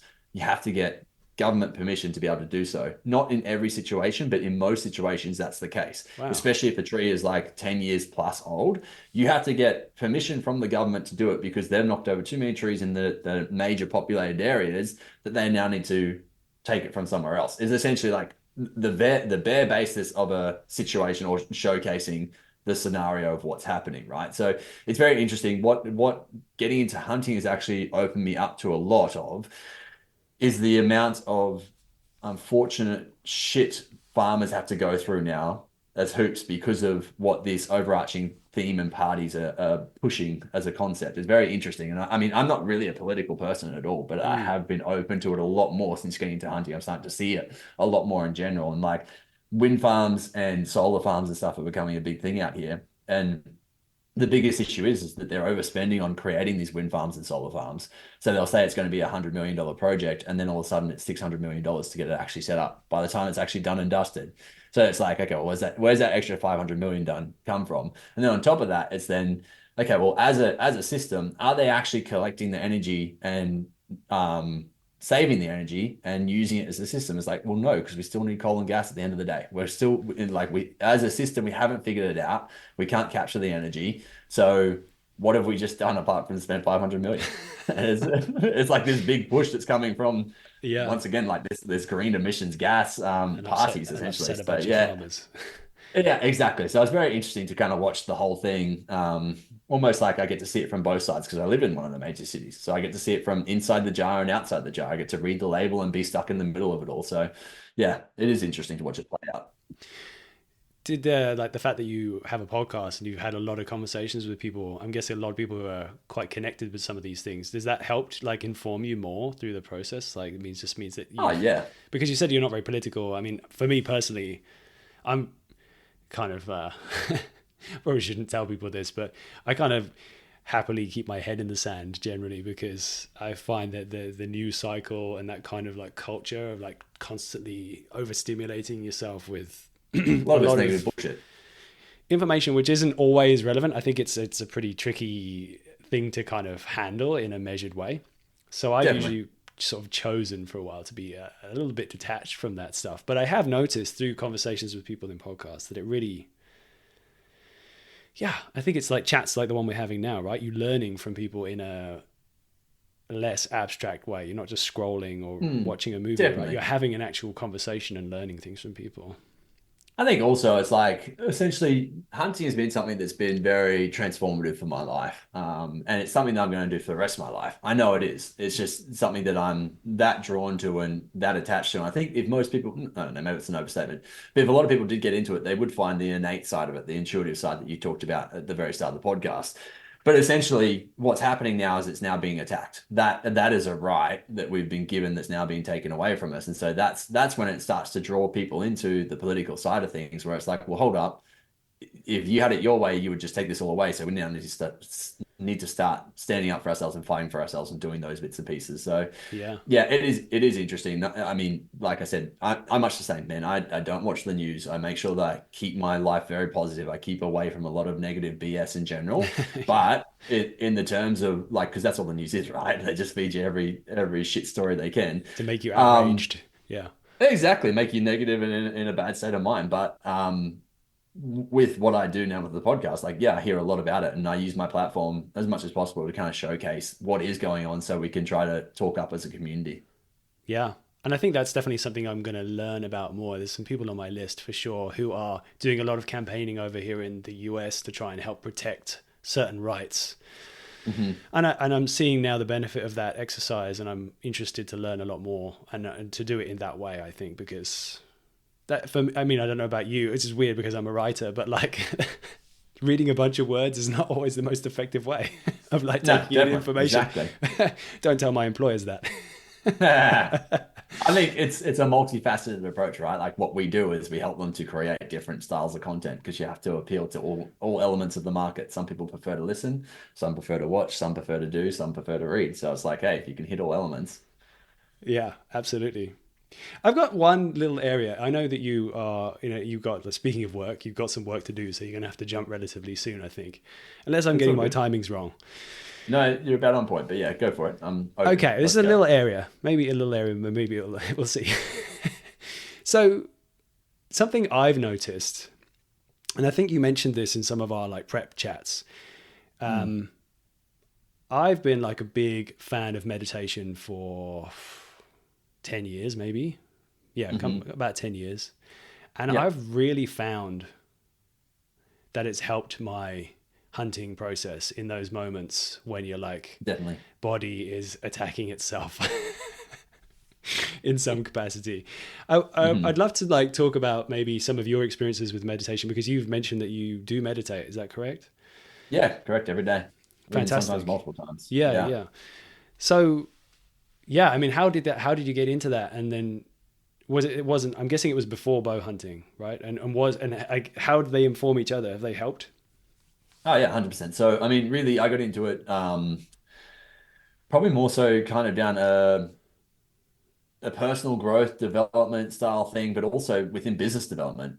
You hear of so many very successful business men and women who have incredibly huge businesses underneath them. They're very wealthy people who have their own little part of the, like I said, own little part of the world. And what I mean is like they've got teams and stuff under them. But essentially, these people are always talking about you need to get calm in mind. You need to be able to meditate, like doing meditation, visualization, all this stuff is very powerful for coming back to you as an individual and making sure that you're not living out in everyone else's world, not taking on everything that they're taking, that they're putting out to the world and you're putting in, kind of what I was talking about with the news and stuff before. But Yes. when I was running my nutrition business, one part of that we really delved into was breath work and the powers of breathing and how you can up and down regulate your stress levels based on your breath work. Okay. So the way that you breathe will dictate whether you're in your parasympathetic or your sympathetic nervous systems, which is essentially your fight or flight, which is like the stress state, or your rest and digest, which is the state where you can be calm and relaxed and reactive. And so, or a bit more focused, I guess is the way to say it. So what I came to after many years of doing breath work, doing ice baths, doing meditations is that there's so much overlay into both as to how you can be successful when you're hunting, when your adrenaline drops, because everyone knows that if you've gone out hunting, you've gone out bow hunting, you've come very close to an animal, there's an uncontrollable level of adrenaline that dumps into your body. It's why when someone shoots an animal, they like shake like crazy after that, right? And Yeah. so this whole concept of being able to down regulate your stress is very powerful in that moment because adrenaline is stress. So if you can learn how to control your breath to calm your system back down, put yourself back into the parasympathetic nervous system, your rest and digest state, you're going to be a lot more likely to take a very productive shot, something that's going to be a lot more fatal to the animal, essentially. And so yeah, one of the biggest things that you can do is just learn how to breathe properly. And so two methods that work really well in regards to like science and backing and having actual scientific proof, like studies that have been done on it. There's the physiological sigh, which is a double breath into one exhale. So Yeah.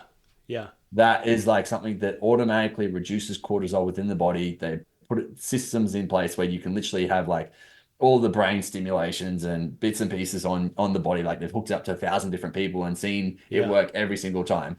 But the one that I actually prefer and I like a lot and I've always stuck to is the double exhale. Oh, sorry, not double exhale. Double the length of your exhale to the inhale. So, for instance, if you breathe in for 2 seconds, you exhale for four. If you breathe in Okay. for 4 seconds, you exhale for eight. And it's just slowing down that process. The more you can breathe through your nose as well, also activates that parasympathetic nervous system. It activates the vagus nerve.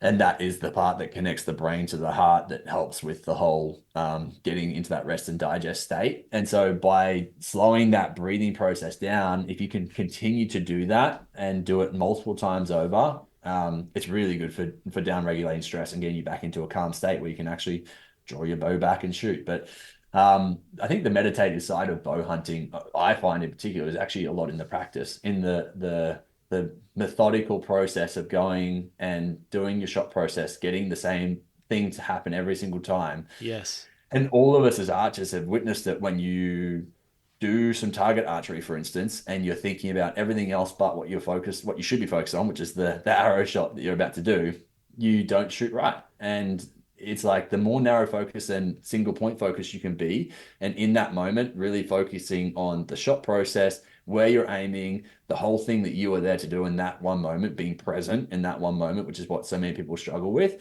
Unless you're doing that, you're going to shoot like shit. And so it's very interesting as a meditative process.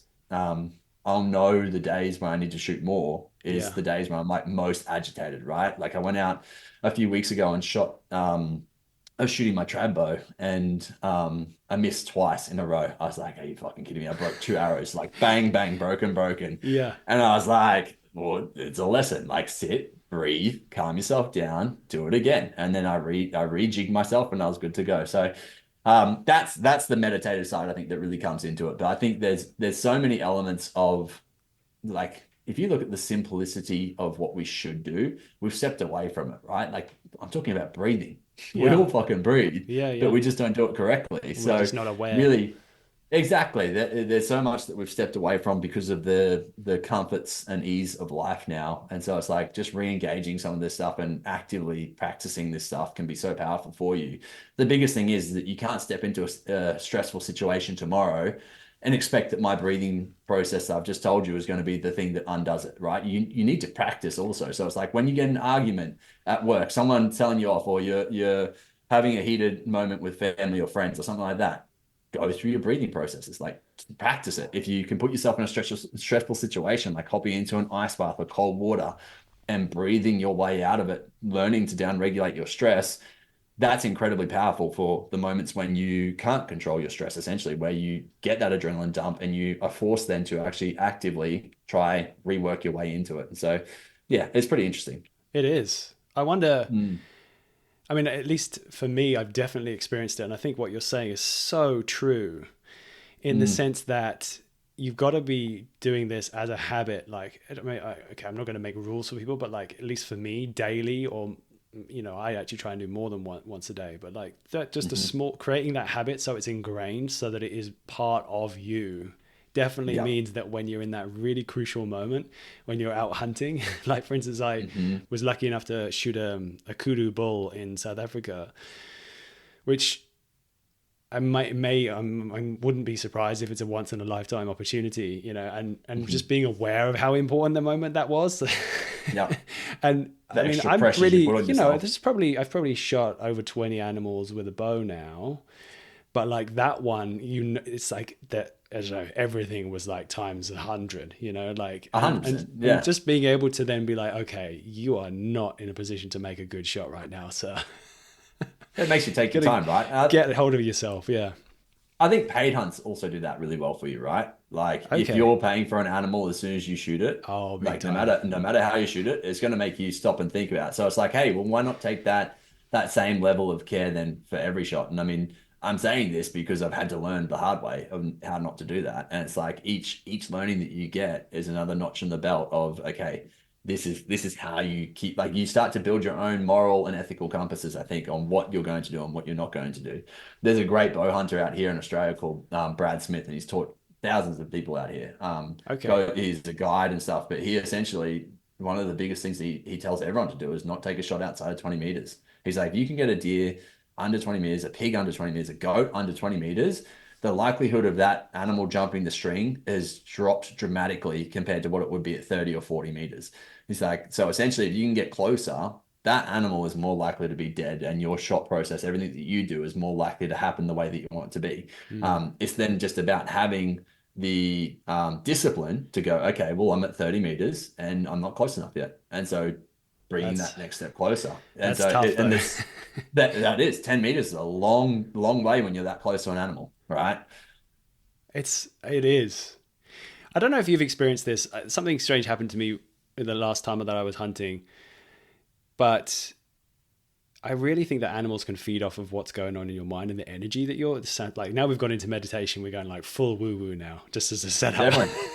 Man, I've got some stuff that I can prove this with. So yeah, go on. But like I've had animals that, and it's the kudu was one of them, right? And then another one was a duiker, which was like the day after, and it was so. The pressure was off me in the way that I said, like, I'd shot a pig, and then the next day I was like, fuck it, I can just do whatever, it doesn't matter because I already succeeded. Having shot like a kudu, I'm like, it doesn't matter what happens the next day. It's like the pressure is off. So in terms of like trying to prove anything to myself, it's just not there. So there was this amazing moment where this thing called a duiker, which is a little bit like a steenbok, a small animal. It's probably like, I don't know, 15 kilos tops. It's really small. Maybe less than that. I just walked up to it and I wasn't even worried. And it's bizarre. Like these things are so flighty, but like, it was 100%. just a strange thing where I was just like flowing, not moving when they're, you know, not moving too much when they're looking at me, but like they can look at me, they can see me, but we're just two animals in the bush, not worrying about each other. I'm not putting any energy out like I'm trying to kill it. It's like, yeah, we're just having fun. The thing went past me at like 6 yards. Like wow. Unbelievable. I've got like footage of it on my Instagram, and like it's funny because the dude, my friend Callum's filming it, he's like, it's like he's right on top of it. Like he like can't contain himself because he's like 60 yards away. That's But so I wonder good. if you've felt that, like, and I think that it's that meditative, being okay with everything, being calm, not being like wound up, your system's not getting into overdrive. Animals can feel something, right? Have you found that? Yeah, I mean, 100%, man. I was really open to this when I did my spearfishing. I went and did a spearfishing course last year. Oh, And when you go in amazing. the water, you like humans, we put out energy, right? Energy is vibration. Vibration to the water will dictate what the fish do. So if you go down underwater and you're like stressed, I need to get this fish, you're looking at the fish, they are like, that's a predator, I'm fucking out of here. And you Yeah. go down and you're anxious and you're on the bottom of the floor of the ocean and they will literally there will be nothing close by you because you're putting out like a bad vibration Yeah. essentially, and literally they will go nowhere near you. You go down, you calm yourself down, you sit down in the exact same location, fish will pop out of nowhere. They're curious, they're curious by nature, they'll come right to you and be like, what's this guy all about, like what's this big fish, what's it doing? And so it's so interesting to watch that, and I think it definitely relates out into the land-based animals. I mean, birds in particular will not fly close to I think it's they won't fly close to, it's not telephone poles. It is telephone, like radiation poles. Because of the radiation, they can feel that They see vibration. it. They sense that it's not good for them, so they fly away from it. So it's very interesting. Like everything that's living puts out vibrations. We just don't necessarily feel the vibration, the energy flow that comes from human to human. I mean, yes, you feel it on a sense of you walk into a room, you're like, oh, that guy's pissed off. But outside of that, you don't necessarily like walk Yeah. into a room and be like, I mean, yes, you might get gut feelings or something like that, like something just doesn't feel right now. And Yeah. usually those it's an instinctual moment where you should probably listen to it. But at the same time, you don't walk in, like literally walk into someone's vibration field and be like, oh my gosh, I just felt that, right? So I essentially think that yes, to some extent, animals do pick that shit up. It's like another layer of communication that we don't necessarily understand that they do. So yeah, it's interesting. Yeah. Something that I'm gonna try and be a bit more aware of in the future. I think, oh yeah, it's easy. I'll just be like super calm and not wound up at all when I'm trying Man, to it's so stalk an funny animal. because my whole thing has been that I want to see how long pretty much we can go for eating meat from my hunted process. Like, and so it Yeah. started off as a goal to be 80% within 1 year, and I achieved that. And so Amazing. actually, I achieved more than that. It was like 90, probably 95% of our meat intake came from purely just my hunting. And then for now 2.5 years, it's been going that same way. I mean, we probably even stricken it up even more. Like we barely buy meat unless we go out for like a dinner at a restaurant or Yes. something like that, obviously. But most of the stuff is either fish that I've hunted through spearfishing, or it's my hunting that's got a venison or goat or pig or something like that instead. So it's been very cool to kind of watch that. And so for me, my stress comes from my freezer is empty. I need to fill this sucker if I'm going to keep this thing going. So Yeah. what I've started doing is I'll go out with the rifle first. If I can go out and shoot something day one with the Yes. rifle, I know I've got meat, and the pressure just the hunt completely changes for bow hunting. It's so different because I individually take the pressure off me, which means I take the stress off me, which means I'm calm and relaxed, like what you kind of talked about. Yeah. That's a good choice, man. And it's a I could see why, especially given, the name, like everything that your podcast is about. I think it's great to have the presence of mind to be like, you know what, I'm going to enjoy the whole process if I just take a step out, use a rifle as a very useful tool in this situation, and then just continue enjoying what you love to do. And it's so funny because often I will be like, I'll get it on the last day. If I need to, I'll just shoot it on the last day. And the hunt's so different. If you're like, I'm going to bow Yes. hunt every day up until, and then on the last day, I'm completely pressured. I'm going to go out with the rifle and shoot something, but it doesn't always work out. So yeah, it's funny if you change it around, get meat secured day one, night one, whatever, then you're sweet. You're like, okay, it's such a different hunt. And then everything feels like a win. Yeah, exactly. Well, dude, I'm conscious of your time. Thank you so much for Yeah. sharing it with us today, Matty. That's Ah, like, it's you're so so good welcome, brother. to, Thanks for having me. Yeah. yeah, so good to hear your stories and pick your brains and like learn a bunch of things I didn't know about how everything works down Definitely. there. Yeah, Yeah, no, I epic. think it's so cool. I think like it's awesome to see a lot more of these podcasts popping up. Like I'm kind of like the more the merrier, right? There's this realm of hunting that's getting forgotten about, and the more we can talk about it, showcase it, and share it with the world. And I think talking to the other sides of it, like we have been this whole podcast, like talking to the mental health side, talking to the ethical food outsourcing, essentially, like getting your own forms of food is just it's the forgotten part about hunting. It's just that we go to the feeling side and we don't go to the actual, okay, well, what's actually happening here when we go out and do this. So I think the more we can educate people on that stuff, the better it is. Yeah, I mean, amen, man. Like, you're speaking to my heart there. I definitely agree. Well, maybe if you're open to it, we can have a chit chat about this kind of stuff again in the future. I'd love to hear more. 100%, man. I don't know if Definitely. you've done more of episodes on like processes. You seem to know a lot about meditation and those kinds of things. If you've done episodes like that before with your own podcast, but I think that's a super useful tool. And as you said, I'm really passionate about this stuff. And I think it might be this world where newer hunters are coming in and they're already having some of this other outside stuff that can affect how your like mental and physical body behaves in high stress situations versus I'm making some stereotypes here, but like people who may not conventionally like see that as a normal channel or a normal route to approach. Yeah, it's kind of taking more of like a Navy SEAL approach to hunting, right? Something that you don't necessarily have to do, but as well, you're going to be more likely to succeed if you do take that as a route.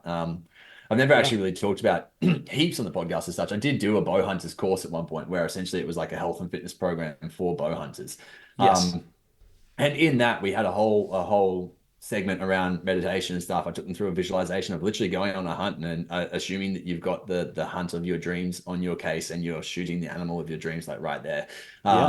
Very interesting process, and it's cool because it's something that people can visualize. They're like, okay, I'm out in my block. I see this red deer. It's coming straight to me. The situation plays out exactly how you want it to, and you shoot this deer, and it's this massive, like, enjoyable process. But yeah, it's something I've never really shared outside of that course. I don't do that. That's a good anymore either. Yeah. Okay. Well, that's a great idea. Anyway, that's something I haven't done before. Like visualization is a whole other thing that we can get into if we had more time in the future. But dude, thank you again. Thank you so much. You're so welcome. And hopefully speak again soon. For sure, man. Thank you.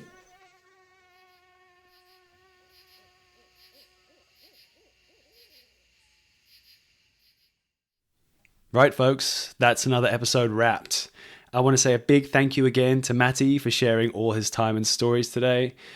Be sure to check out his podcast, Becoming a Bowhunter. He's got, I think, hundreds of episodes now. He's also on YouTube, Instagram, Facebook. Be sure to check out all the links. I've put them all down in the show notes. Give him a follow. Leave a nice message. Now, I've thanked Matty. Now it's time to thank you. Congrats, we made it to the end. Maybe it's just the two of us. But before I leave, if you haven't done it already, it would be a fantastic help if you could follow this podcast, maybe leave a review, or even share it with a friend who you think would like it. That's all for now, everyone. Thanks for listening. Until next time, and I'm going to try this sign off again. If it feels wild, get out and get after it.